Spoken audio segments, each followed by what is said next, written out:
Portillo presents, featuring the best horror stories of the 19th century. Welcome to the Poe Show Podcast. Narrated by Portillo. Today's episode, The Dream by Mary Shelley, with guest narrator Madison Portillo.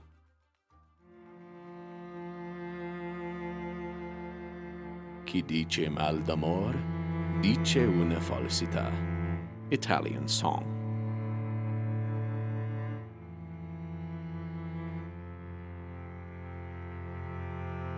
The time of the occurrence of this little legend about to be narrated was that of the commencement of the reign of Henry IV of France, whose ascension and conversion, while they brought peace to the kingdom whose throne he ascended, were inadequate to heal the deep wounds mutually inflicted by the inimical parties. Often did the hands that had clasped each other in seemingly friendly greeting, involuntarily, as the grasp was released, clasp the dagger's hilt, as fitter spokesmen to their passions than the words of courtesy that had just fallen from their lips. Many of the fiercer Catholics retreated to their distant provinces, and while they concealed in solitude their rankling discontent, not less keenly did they long for the day when they might show it openly. In a large and fortified chateau built on a rugged steep overlooking the Loire, not far from the town of Nantes, dwelt the last of her race and the heiress of their fortunes, the young and beautiful Countess de Villeneuve. She had spent the preceding year in complete solitude in her secluded abode, and the mourning she wore for a father and two brothers, the victims of the civil wars, was a graceful and good reason why she did not appear at court and mingle with its festivities. But the orphan countess inherited a high name and broad lands, and it was soon signified to her that the king, her guardian, desired that she should bestow them, together with her hand, upon some noble whose birth and accomplishments should entitle him to the gift. Constance, in reply, expressed her intention of taking vows and retiring to a convent. The king earnestly and resolutely forbade this act, believing such an idea to be the result of sensibility overwrought by sorrow, and relying on the hope that, after a time, the genial spirit of youth would break through this cloud. A year passed, and still the countess persisted, and at last Henry, unwilling to exercise compulsion, desirous too of judging for himself of the motives that led one so beautiful, young, and gifted with fortune's favors to desire to bury herself in a cloister, announced his intention, now that the period of her mourning was expired, of visiting her chateau. And if he brought not with him, the monarch said, inducement sufficient to change her design, he would yield his consent to its fulfillment. Many a sad hour had Constance passed, many a day of tears, and many a night of restless misery. She had closed her gates against every visitant, and, like the Lady Olivia in Twelfth Night, vowed herself to loneliness and weeping. Mistress of herself, she easily silenced the entreaties and remonstrances of underlings, and nursed her grief as it had been the thing she loved. Yet it was too keen, too bitter, too burning to be a favored guest. In fact, Constance, young, ardent, and vivacious, battled with it, struggled, and longed to cast it off. But all that was joyful in itself or fair in outward show only served to renew it, and she could best support the burthen of her sorrow with patience. When yielding to it, it oppressed but did not torture her. Constance had left the castle to wander in the neighboring grounds. Lofty and extensive as were the apartments of her abode, she felt pent up within their walls, beneath their fretted roofs. The spreading uplands and the antique wood associated to her with every dear recollection of her past life enticed her to spend hours and days beneath their leafy coverts. The motion and change eternally working as the wind stirred among the boughs, or the journeying sun raised its beams through them, soothed and called her out of that dull sorrow which clutched her heart with so unrelenting a pang beneath her castle roof. There was one spot on the verge of the well-wooded park, one nook of ground, whence she could discern the country extended beyond, yet which was in itself thick-set with tall umbrageous trees, a spot which she had forsworn, yet whither unconsciously her steps forever tended, and where now again, for the 20th time that day, she had unaware found herself. She sat upon a grassy mound and looked wistfully on the flowers she had herself planted to adorn the verdurous recess, to her the temple of memory and love. She held the letter from the king, which was the parent to her of so much despair. Dejection sat upon her features, and her gentle heart asked fate why, so young, unprotected, and forsaken, she should have to struggle with this new form of wretchedness. I but ask to live in my father's halls, in the spot familiar to my infancy, to water with my frequent tears the graves of those I loved, and here in these woods, where such a mad dream of happiness was mine, to celebrate forever the obsequies of hope. A rustling among the boughs now met her ear. Her heart beat quick. All again was still. Foolish girl, dupe of thine own passionate fancy, because here we met, because seated here I have expected, and sounds like these have announced his dear approach. So now every coney as it stirs, and every bird as it awakens silence, speaks of him. O Jasper, mine once, never again will this beloved spot be made glad by thee. Nevermore. Again the bushes were stirred, and footsteps were heard in the brake. She rose, her heart beat high, and now he was before her, the same beloved one, with whom she had exchanged vows of constancy. He, like her, seemed sad, nor could she resist the imploring glance that entreated her for one moment to remain. "I come, lady," said the young knight, "without a hope to bend your inflexible will. I come but once again to see you, and to bid you farewell before I depart for the Holy Land. I come to beseech you not to immure yourself in the dark cloister to avoid one as hateful as myself, one you will never see more. Whether I die or live, France and I are parted forever." That were fearful, were it true. But King Henry will never so lose his favorite cavalier. The throne you helped to build, you still will guard. Nay, as I ever had power over thought of thine, go not to Palestine. One word of yours could detain me. One smile, Constance.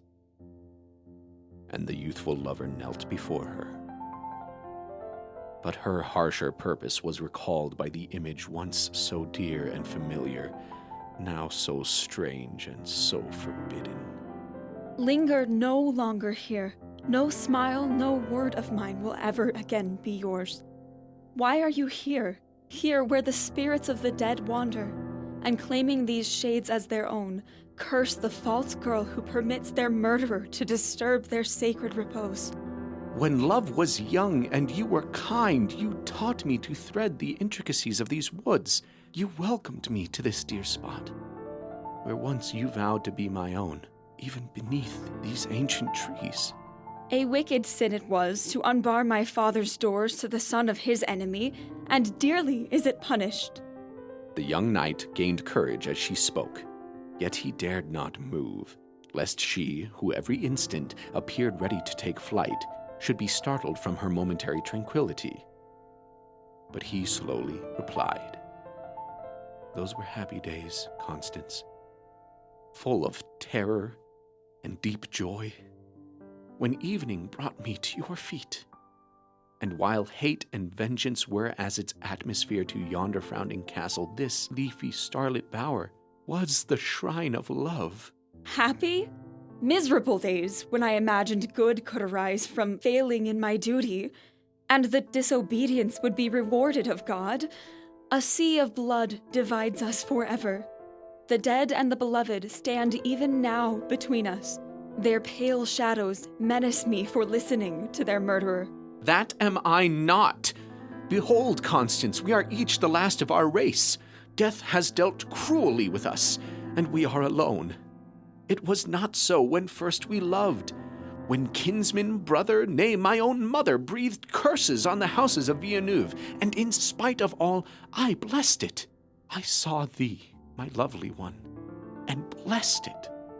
The God of peace planted love in our hearts, and with mystery and secrecy we met during many a summer night in the moonlit dells. And here, even here, where now I kneel in supplication, we both knelt and made our vows. Shall they be broken? Constance wept as her lover recalled the images of happy hours.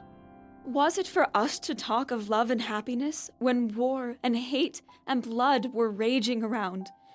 The fleeting flowers our young hands strewed were trampled by the deadly encounter of mortal foes. By your father's hand mine died, and little boots it to know whether, as my brother swore, your hand did or did not deal the blow that destroyed him. Go, Jasper. Forget me.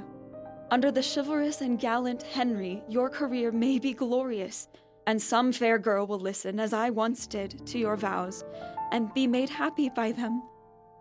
In my cell and cloister home, I will not forget the best Christian lesson, to pray for our enemies. Jasper, farewell.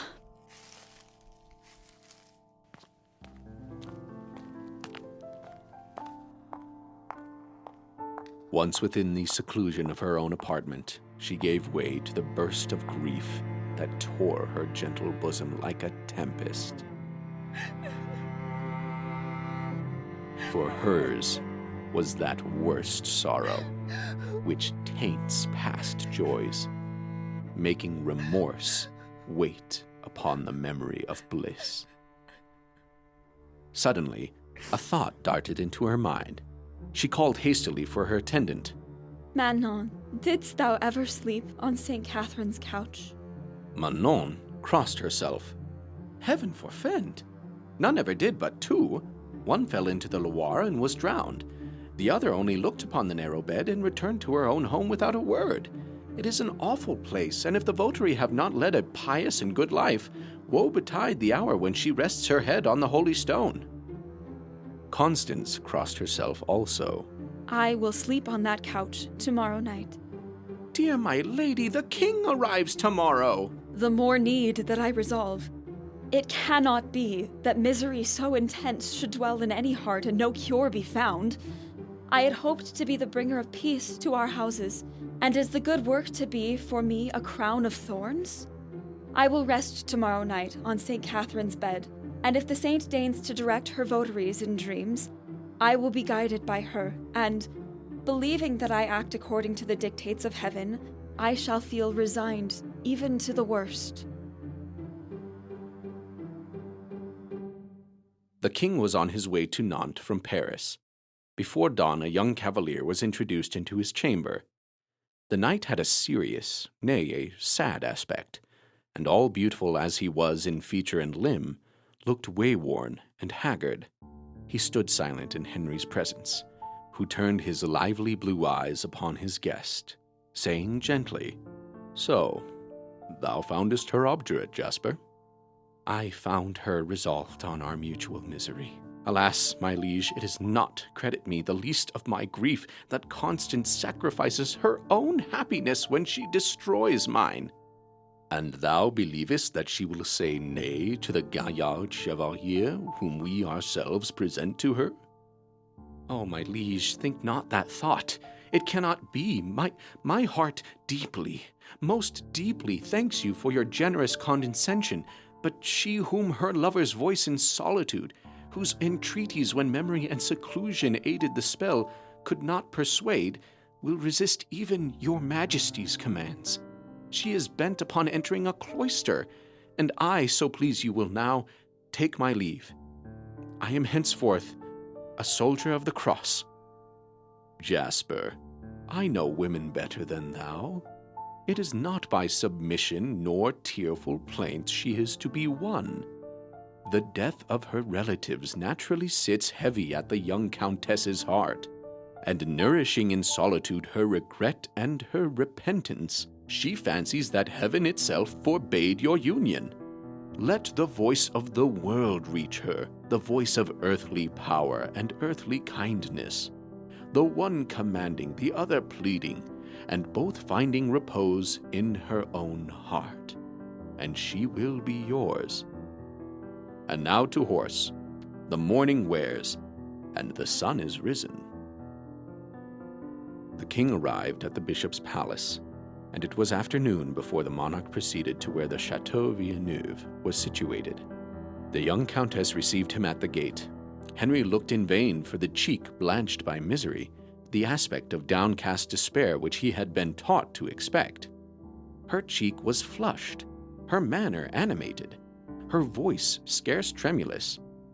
She loves him not, or already her heart has consented. A collation was prepared for the monarch, and after some little hesitation, arising even from the cheerfulness of her mien, he mentioned the name of Jasper. Tomorrow, good my liege. I ask for a respite but until tomorrow. All will then be decided. Tomorrow I am vowed to God, or... She looked confused, and the king, at once surprised and pleased, said, Then you hate not young de Vaudemont. You forgive him for the inimical blood that warms his veins. We are taught that we should forgive, that we should love our enemies. Now, by Saint Denis, that is a right welcome answer for the novice. What ho! My faithful serving man Dan Apollo in disguise. Come forward, and thank your lady for her love. In such disguise as had concealed him from all, the cavalier had hung behind, and viewed with infinite surprise the demeanor and calm countenance of the lady. He could not hear her words, but was this even she whom he had seen trembling and weeping the evening before? This she whose very heart was torn by conflicting passion, who saw the pale ghosts of parent and kinsman stand between her and the lover whom more than her life she adored? It was a riddle hard to solve. The king's call was in unison with his impatience, and he sprang forward. He was at her feet, while she, still passion-driven, overwrought by the very calmness she had assumed, recognized him, and sank senseless on the floor. Henry was no tyro in the art of enticing ladies' attendants to disclose their ladies' counsel. To sleep in St. Catherine's bed, to rest on a narrow ledge overhanging the deep rapid Loire, and if, as was most probable, the luckless dreamer escaped from falling into it, to take the disturbed visions that such uneasy slumber might produce for the dictate of heaven, was a madness of which even Henry himself could scarcely deem any woman capable. But could Constance, her whose beauty was so highly intellectual, and whom he had heard perpetually praised for her strength of mind and talents, could she be so strangely infatuated? And can passion play such freaks with us? Like death, leveling even the aristocracy of the soul, and bringing noble and peasant, the wise and foolish, under one thraldom. It was strange, yet she must have her way. Forbidden pleasures are said to be the most agreeable. It may be so to rude natures, to those who love to struggle, combat, and contend, who find happiness in a fray and joy in the conflict of passion. But softer and sweeter was the gentle spirit of Constance, and love and duty contending crushed and tortured her poor heart. If it was decreed that she must sacrifice all, the risk of danger and of death were of trifling import in comparison with the anguish which would then be her portion forever. The night threatened to be stormy. The raging wind shook the casements, and the trees waved their huge, shadowy arms, as giants might in fantastic dance and mortal broil. Constance and Manon, unattended, quitted the chateau by a postern and began to descend the hillside. The moon had not yet risen, and the Countess, drawing her silken cloak around her, walked with a firm step down the steep. They came to the river's side where a small boat was moored, and one man was in waiting. Constance stepped lightly in and then aided her fearful companion. In a few moments they were in the middle of the stream. The warm, tempestuous, animating, equinoctial wind swept over them.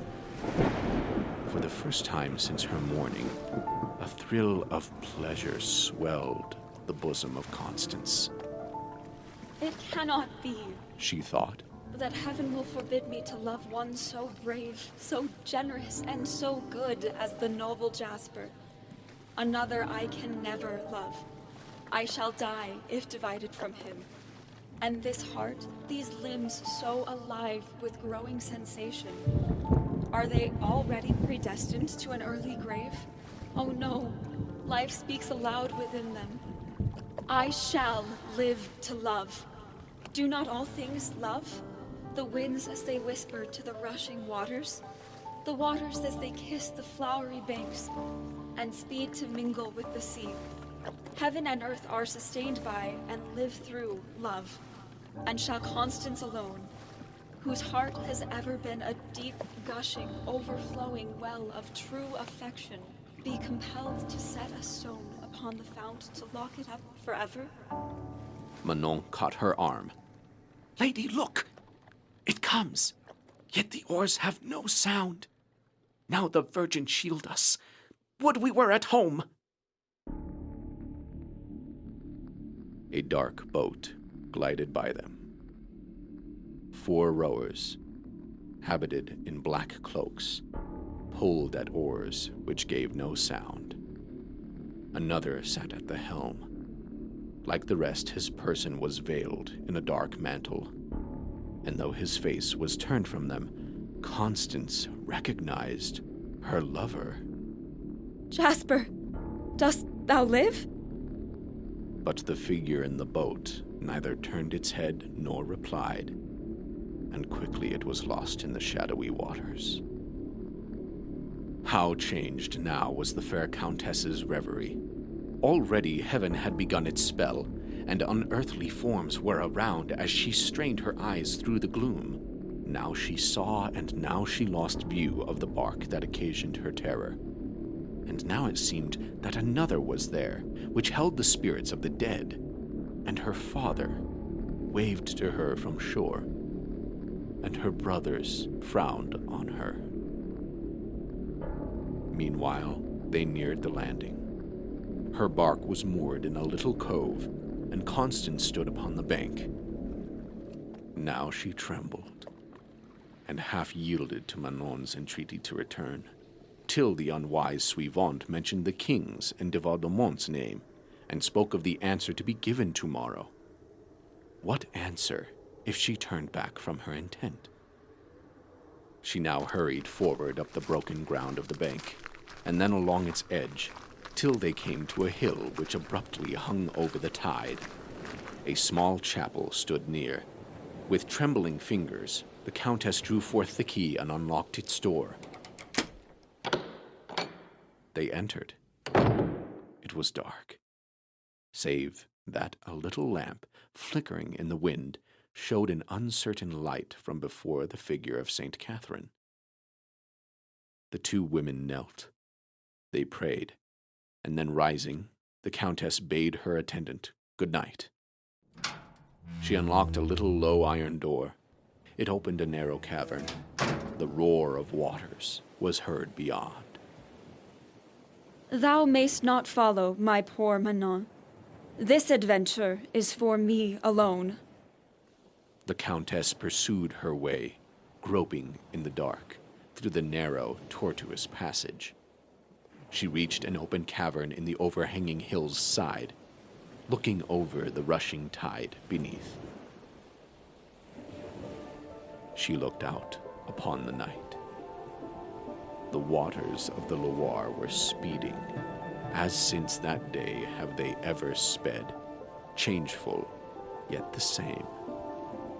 The heavens were thickly veiled with clouds, and the wind in the trees was as mournful and ill-omened as if it rushed round a murderer's tomb. Constance shuddered a little, and looked upon her bed. A narrow ledge of earth, and a moss-grown stone bordering on the very verge of the precipice. She doffed her mantle, she bowed her head, and loosened the tresses of her dark hair. She bared her feet, and thus, fully prepared for suffering to the utmost the chill influence of the cold night, she stretched herself on the narrow couch that scarce afforded room for her repose, and whence, if she moved in sleep, she must be precipitated into the cold waters below.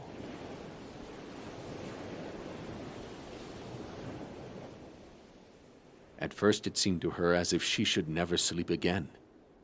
At length she fell into a reverie so soft and soothing that she wished even to watch.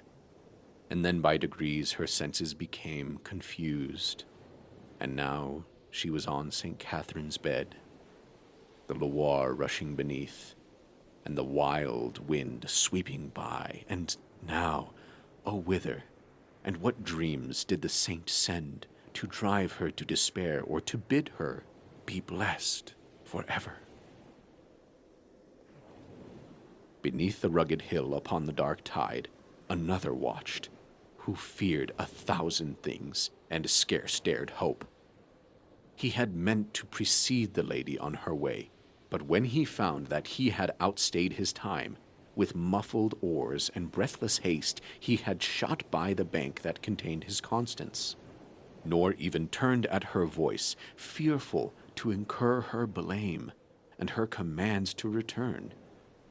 He had seen her emerge from the passage, and shuddered as she leant over the cliff. He saw her step forth, clad as she was in white, and could mark her as she lay on the ledge beetling above. And the consciousness thrilled his bosom with strange emotion, that love, and love for him, had led her to that perilous couch, and that while danger surrounded her in every shape, she was alive only to the small, still voice that whispered to her heart the dream which was to decide their destinies. She slept perhaps, but he waked and watched, and night wore away, as now praying, now entranced by alternating hope and fear, he sat in his boat, his eyes fixed on the white garb of the slumberer above.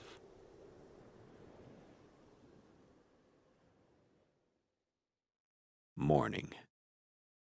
Was it morning that struggled in the clouds? Would morning ever come to waken her? And had she slept? And what dreams of weal or woe had peopled her sleep? Jasper grew impatient. He commanded his boatmen still to wait, and he sprang forward, intent on clambering the precipice. In vain they urged the danger, nay, the impossibility of the attempt. He clung to the rugged face of the hill and found footing where it would seem no footing was. The acclivity indeed was not high, the dangers of St. Catherine's bed arising from the likelihood that anyone who slept on so narrow a couch would be precipitated into the waters beneath. Up the steep ascent Jasper continued to toil, and at last reached the roots of a tree that grew near the summit. Aided by its branches, he made good his stand at the very extremity of the ledge, near the pillow on which lay the uncovered head of his beloved.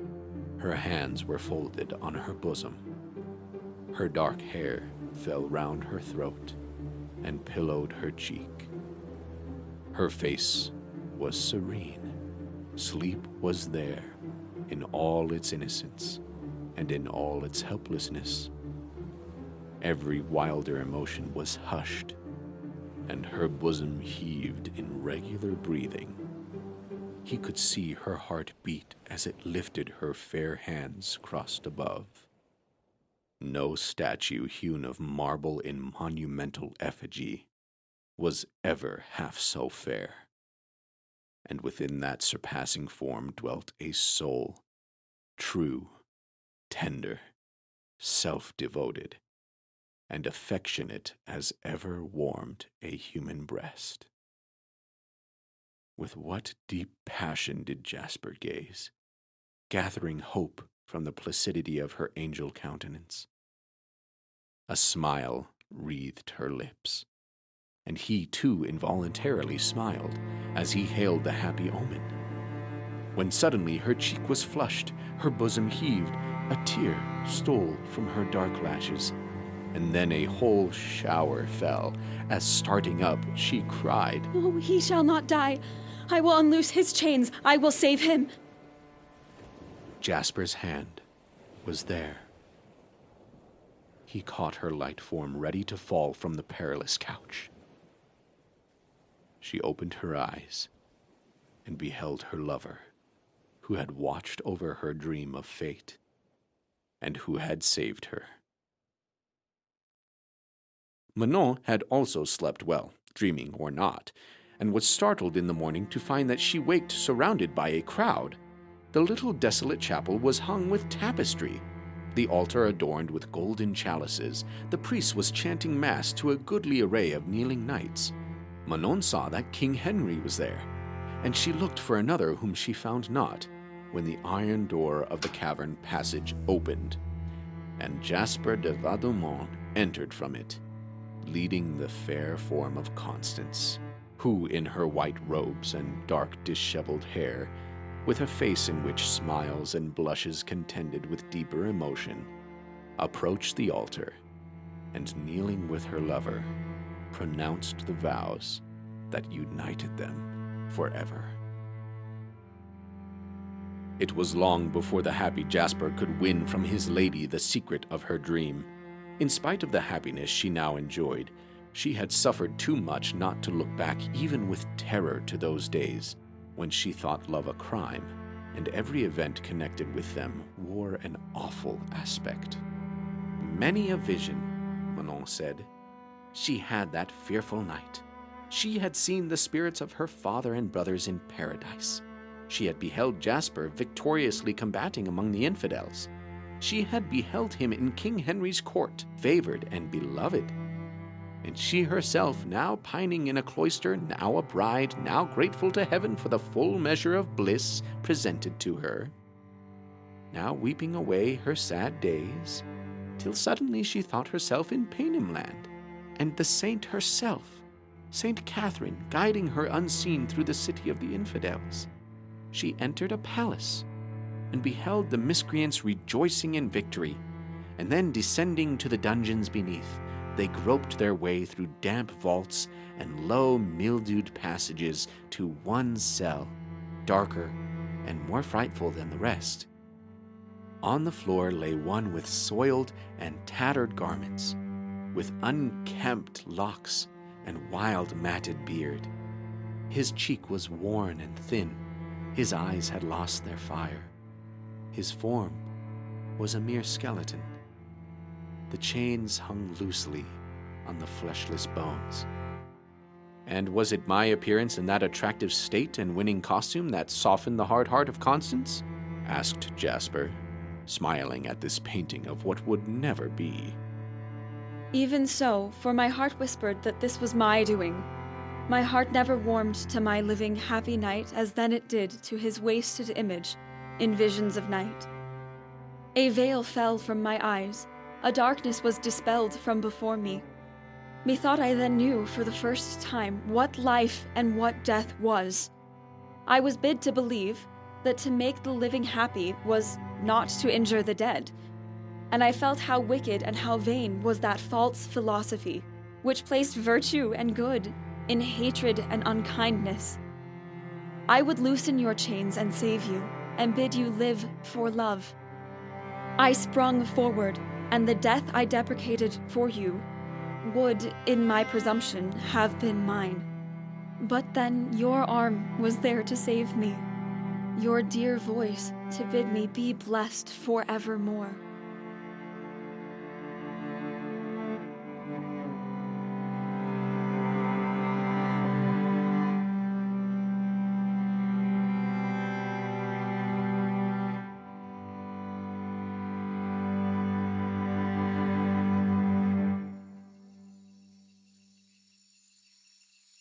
All right, everyone, welcome back to the Poe Show.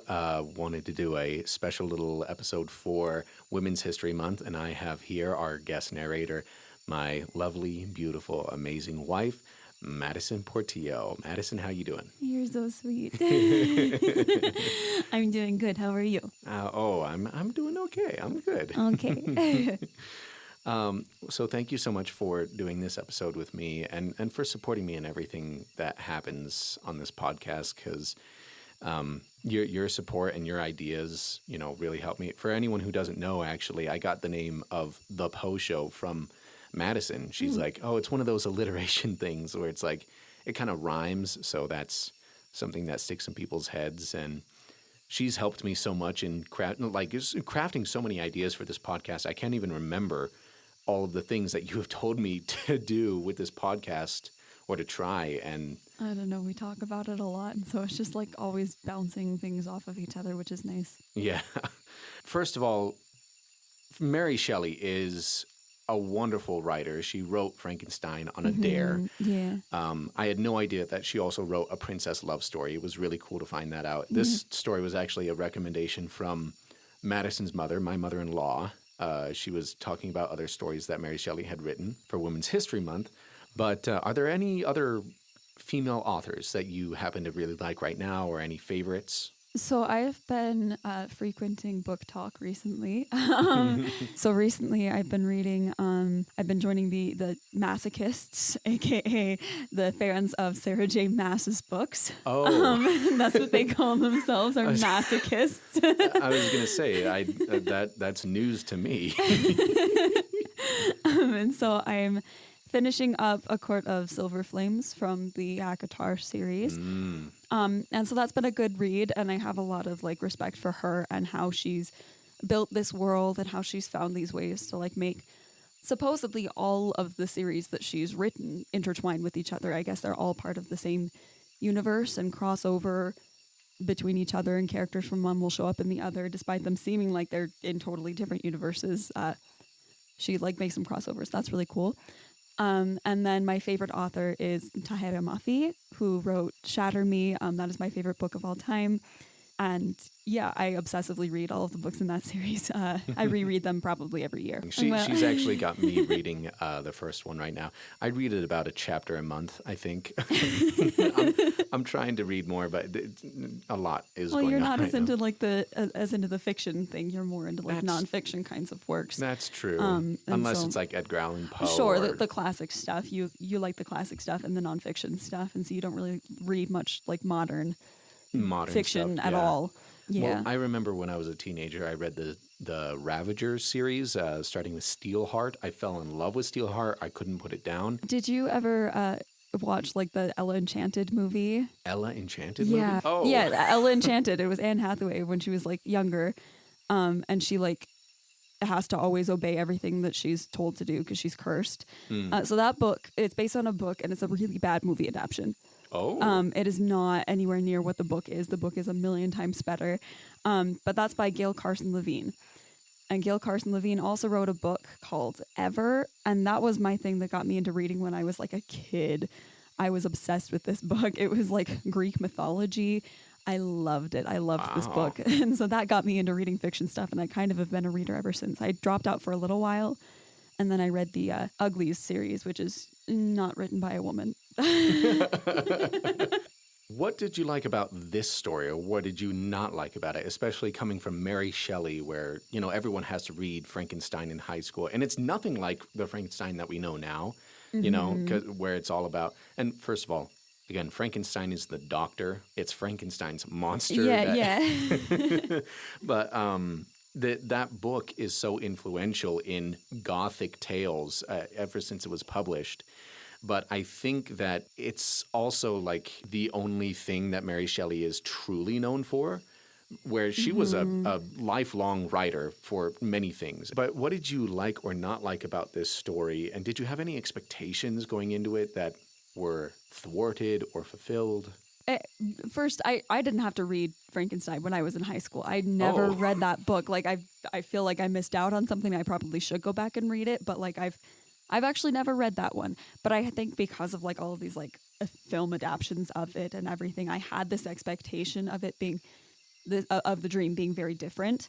And then like going into it, it's like, oh, she was probably just like a really like she had a lot of range as an author. You know, she could write all sorts of different styles and everything, and just of course the story that she wrote about like all male characters is the one that like came to the forefront because that was how society kind of was back then. Well, and it's interesting that Frankenstein, of course, he goes to create life. He creates a man, and then the Frankenstein's monster wants a companion, so he asks for a woman companion. And then at that point in the story, he sees the monster like waiting by a window or like watching his process. I think he was just watching the process of him creating this woman. And then Frankenstein got so freaked out about this monster and the fact that there could be two of them that he just destroys the body of the woman right there in front of the monster. And that's what leads the monster to then kill Dr. Frankenstein's wife. Yeah. And I think that was originally supposed to kind of mirror the creation of man and woman. Like in biblical terms, God creates man and then says, you need a companion, you need woman, and creates a woman. Yeah. But then this is supposed to be the kind of opposite, where someone sees their creation and it is not good, and now it needs to be destroyed. I was actually looking for more of those kinds of themes in the dream, because I thought it was going to deal with more psychological or existential crises. Right, which is what I guess what I meant when I was like, I expected it to be totally different, because I expected it to fit more of those vibes of Frankenstein. But then this is more of like a romance novel that you would read these days, you know? Yeah, it's really interesting. I just have to say right now, it's really cool that we're doing this together, because I've made jokes before like, oh, we should have a podcast together, like every other guy and his buddy. But it's really cool. Really bad on like going off on tangents. Yeah. So apologies if we end up doing that and go off on really bad tangents that are very irrelevant. That's what podcasts are for. Okay, so then are there any female role models that you have in life? People that you look up to, that you remember if things get hard sometimes? Taylor Swift. You knew I was going to go there. Don't lie. I have a lot of respect for any woman who goes after the things that she wants and will fight for what she wants and will fight for the positive change that she wants to see in her family and in the world and in those around her. And will just be constantly trying to fight for good and for themselves, you know, that we as women are constantly, and I know that like it's similar for men, but in different ways. But as women, we're constantly told to like not fight for what we want, you know? And so it's just, I have all of the respect to a woman who says, screw that, and is like, I'm going to fight for what I want and try to achieve the things that I want. And I don't care if all of society is putting in all of the magazines everywhere, like, oh, is Taylor Swift pregnant? Like, stupid. A whole other misogynist issue there. But I have all the respect to her for fighting for her dream and to achieve the things that she wanted, as well as like the encouragement that she does to other people who are trying to fight for their dream as well. You know, she's boosted Sabrina Carpenter's career like ridiculously because of having her be her opening act for the Eras Tour for a lot of the different performances that she has done, you know? And so Sabrina Carpenter's career was already in a great place, but then like took off a million times more, and now people like know all the Swifties know all the words to her songs as well, you know? And so it's just this whole like women supporting women, but also women supporting themselves. And that's kind of the main thing for me. Gotcha. Yeah, and I feel like a lot of the criticism that comes Taylor Swift's way is mainly from the extremist Swifties, you know, and I've seen videos of people criticizing Swifties where, you know, someone went to a Taylor Swift concert, you know, someone else who is a Swiftie, and said, I came for Taylor, but I'm hearing the girl right next to me. And the video, like there's a girl next to the person screaming Taylor Swift songs right next to her. And it's like, I came for Taylor Swift. Can you please calm down? People dancing in movie theaters, you know, and I honestly, I would think that you could probably compare that to fans for the Beatles, fans for Michael Jackson, fans for Elvis. I watched a Michael Jackson performance where he's supposed to get up on a bridge and it lifts into the air. And a fan, I think it was in Japan or China, a fan runs up on stage and hugs him, and the platform is lifting off the ground. So he has to grab the guy and like hold him to keep him from dying and falling to his death. We have personal experience with stuff like that happening on stage because of like having to bring audience members onto stage at a theater that we performed at. Yeah. And then like there's a set piece that's flying across the stage while there's audience members on the stage and we're having to like use our own bodies to like shield them and move them out of the way of the flying set piece so they don't get a concussion or something. Yeah, yeah. Terrifying. So any criticism that I think really comes Taylor Swift's way, unless it's like, oh, her music, like I don't like it, whatever. I think most of the criticism is just from her extremist fans. And I think that honestly can apply to almost any and every popular artist, you know? Yeah, well, and there's also this criticism of like, oh, she flies around in her private jet too much. And hey, you know what? She probably does. She probably does use her private jet more than she should. But so does every other celebrity who's in Hollywood. And you don't see that sort of criticism for any of the male celebrities in Hollywood or any of the other celebrities in Hollywood. It's only her who's being criticized in that way. And there's also all this criticism of like, oh, all of her music is about breakups. And it's like, well, the music that's about her breakups is the music that achieves the most success. And so, of course, that's what she's going to continue to write about. But at the same time, that's what most music tends to be about, is about love and the destroying of a love, you know? And so you look at like Harry Styles' music and it's the same way, but no one is criticizing him for that. So along those same lines, you talked to me about this. It was a social experiment where there were two coworkers working in customer service, and one was a man, one was a woman, and they decided to switch their email signature. Emails. Well, okay, so it was just that that she was saying like, oh, I have all these customers who are just like they treat me awful, they question everything that I say, and I don't know what I'm doing wrong because I'm doing everything that I'm supposed to be doing, and I'm phrasing everything the way that I'm supposed to be phrasing it, and I don't know why I get so much pushback from all of these customers. So much negative reception. And he says, I don't get any of that. Like, they're all great towards me. I don't know what's going on. And so then they switch logins for a week, and he logs in through her email, and she logs in through his email. And so the email address is actually the opposite person's. So now his says from Jennifer, and hers says from John. Yeah. Whatever it was.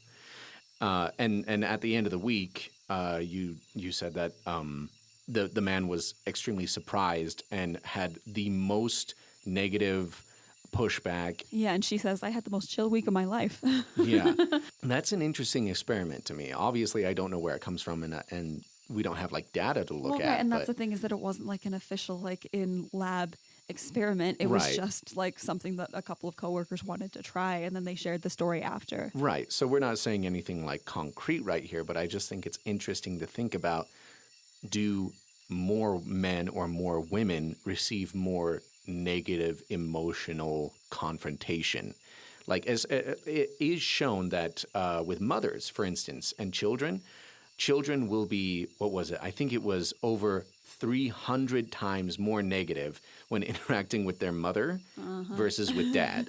Because with dad, it's like stereotypically dad just doesn't take any of the bull crap, you know. But I think I've also heard people say, well, children are more emotionally truthful with their mothers. Mm-hmm. But it's interesting for me to think about that. Like, is that true? And of course, we can do more research on it, but why would that be true? Yeah, I mean, I think that in my house, we were more scared of my mom than of my dad. She could be scary if she wants to be, but like societally, yeah, that is the way that things tend to go, I think. And it's this whole like, I think that unfortunately we like it's encouraged. That sort of behavior is encouraged because What do you mean? they pull this whole thing of like the kid is misbehaving and the mom says, "Oh, you wait until dad gets home." And it's like, okay, no, you're establishing fear of the father in the child. And so now the child is like, "Oh, if mom is acting like this with me, then what's dad going to do if she's threatening this?" You know? And so I think that it's something that's unfortunately that's something that's encouraged by both parents in the children for the kids to be more afraid of dad than of mom. And I just I don't like it. It gives me an ick. And of course, kids go back and forth and they're like, Mom said I could do this. Dad said I could do this. And that's sometimes they're lying and that's how they get away with stuff. But right. My parents always double checked with each other. They were like, well, what did mom say? And then they'll go and they'll check and verify. So we knew we could never get away with anything. So we have we've talked a lot about women in literature, your favorite authors, and Mary Shelley. There are also plenty of classic female authors that I want to continue to feature on this podcast, like Charlotte Perkins Gilman.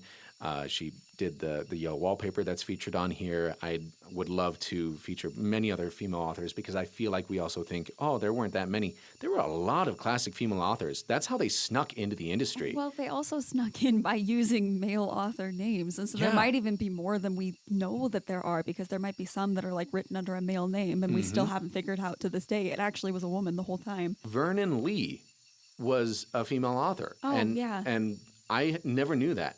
I mean, Vernon Lee, it doesn't really sound like a female author's name. Well, yeah, I'm sure that it was actually not their real name. Yeah, it was what's that called? A pseudonym? Yeah, yes. A pseudonym. It was the pseudonym of a British writer.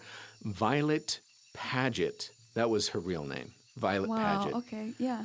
So Vernon Lee, Violet Paget. So I want to expose more people to things like that, to show them that women were involved in more industries and had a better foothold in things than we really even think today. But are there other industries or subcategories of industry that you would like to see more female representation? Excuse me. Yeah, of course. I mean, I always I read a study the other day that talked about how when you go to like college for script writing, playwrights, excuse me. So if you go to college to become a playwright, it's actually roughly 50-50, if not more women than men in the programs. But you look at like Broadway and it's like 5% of the shows on Broadway are written by women. It's such a ridiculously low percentage of the stuff on Broadway is written by women. That's interesting. But literally over half of the people who go to school for becoming a playwright are women. And so it's like, what does that mean? Does it just mean that they like aren't applying for their shows to be on Broadway, or does it mean that they're being like blocked? I thought that more women went into writing novels and series, like especially for romance series and high fantasy series. That's usually more women writers, but that's not related to playwriting. So that's really interesting. I wonder what happens there.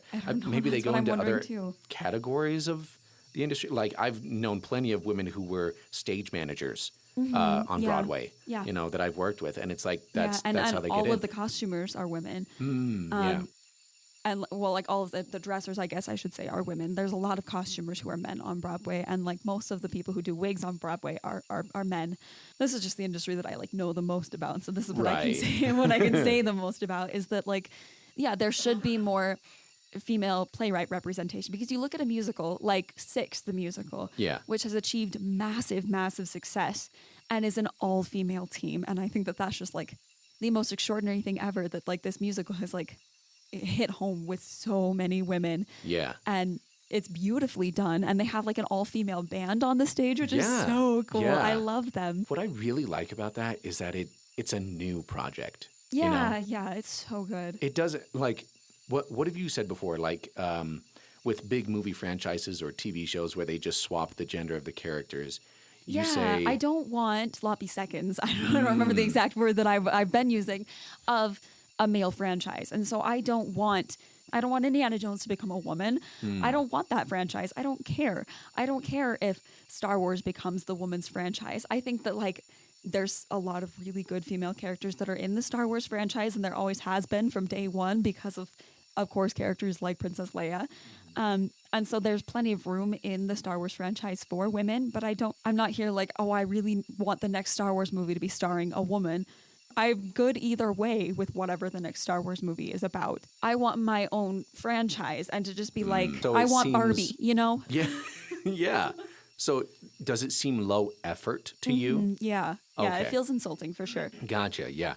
So the token female characters in movies and how I feel about that kind of thing. And the thing is that I've been at a parody theater where I played like the token female characters, and they just don't feel as realistic of a character to me, you know? They feel like they're written by a man and they're written there to check off a box and call it good. Do you think that a female-led movie where there's a token male character who seems kind of useless or meaningless, do you think that is equally as bad a movie as the flip? Yeah, but like I just think it happens a lot less often where a female-led movie does that. Interesting.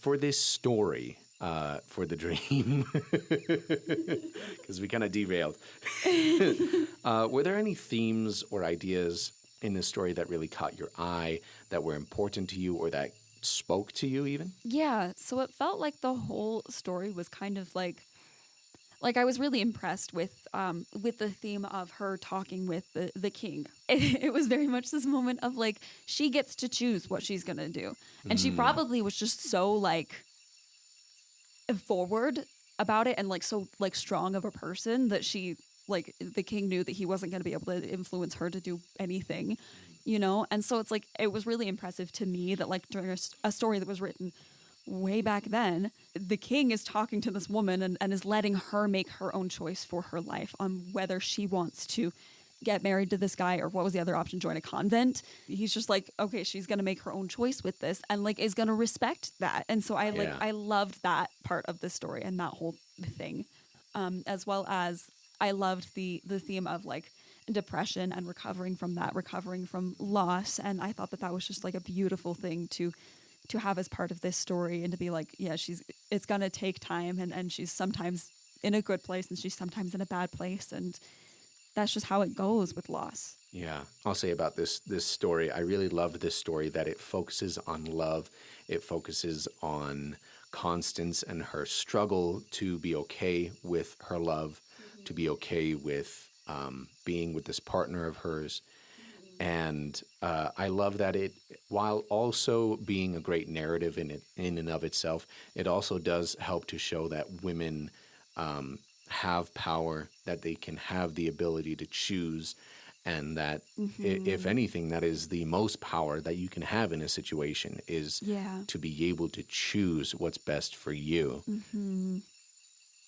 Well, thank you so much, Madison, for coming and joining me on this episode of the Poe Show. I hope you enjoyed it and had a good time. You did really well with Constance. Thank you. Oh, thank you. Where can people find you if they want to follow you or listen to more of you or see what you're doing? I believe on both TikTok and Instagram, I'm Madison T. Portillo. And on Threads. And on Threads, yes. I might just be Madison Portillo on Threads. I'll have to check that one out. Yeah, okay, so I'm Madison T. Portillo on all the platforms, on Instagram and Threads and on TikTok. Well, thank you again. Thank you.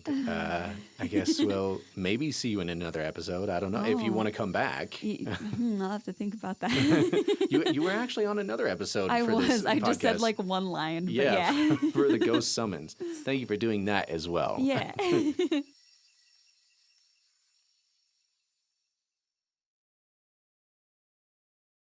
If you enjoyed this episode of The Poe Show, leave a good rating for it and subscribe to this podcast on Spotify, YouTube, Apple Podcasts, and follow on Instagram and Threads at The Poe Show Podcast and on TikTok at Poe Show Podcast, at least while we still have that, for updates on upcoming episodes. Also, I'd like to announce that this podcast has passed over 530 downloads and it's passed 400 views on YouTube. And most of those downloads and views are from subscribers. I can't thank you enough for supporting this podcast and sharing it with all your family and friends and listening to new episodes. And perhaps there's one way I can actually thank you for all this support. If we can get to 100 subscribers on YouTube, I can commit to you listeners, my Po pals, that I will start doing video episodes. I will figure it out. So if you're interested in that, then let's get to 100 YouTube subscribers. New episodes will be coming out the 7th and 21st of every month now. I had some inconsistent uploads with the Dunwich Horror and wanting to do this episode for Women's History Month, but now I think we can get back on track for a regular upload schedule. If you have any questions about the podcast or suggestions for new episodes, authors you'd like to see featured on the podcast, or you just want to say hi, leave a comment on the Po Show YouTube channel or email poshowpod@gmail.com and I'll address your inquiries on the next episode. Thanks so much for listening, and I will see you in the next episode of The Po Show.